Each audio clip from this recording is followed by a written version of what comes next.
তাহলে একটা লোক পঞ্চগড় থেকে, টেকনাফ থেকে, কুতুবদিয়া থেকে এসে আবার 13 তারিখ কমপ্লেন দায়ের করতে পারেন নাই। তার 14 তারিখ হলে তিনি পারতেন। তার মধ্যে ওমর ফারুক সাহেব একজন, তিনি ওখানে জিজ্ঞেস করেছেন, বলে যে এখানে না, অর্থাৎ উপজেলায়। তার জেলায় গেছেন, রিটার্নিং অফিসার গেছেন, বলে যে এখানে না। আবার উনি দৌড়ে আসছেন ইলেকশন কমিশনে, এখানে আসার পরও বলে যে গ্যাজেট হয়ে যাওয়ার কারণে সুযোগ নাই।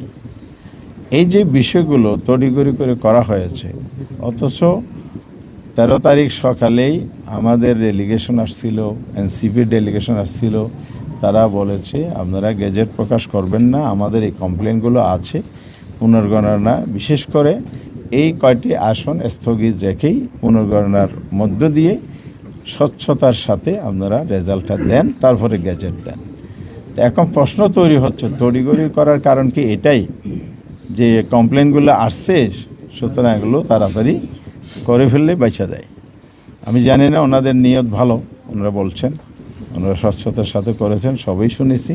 কিন্তু আমরাও বলছি যে আমাদের কমপ্লেন আমরা দিয়ে গেলাম, আইনের দরজা খোলা আছে, ওনারাও বলেছেন, আমরাও আইনের প্রক্রিয়ার মধ্যে যাব।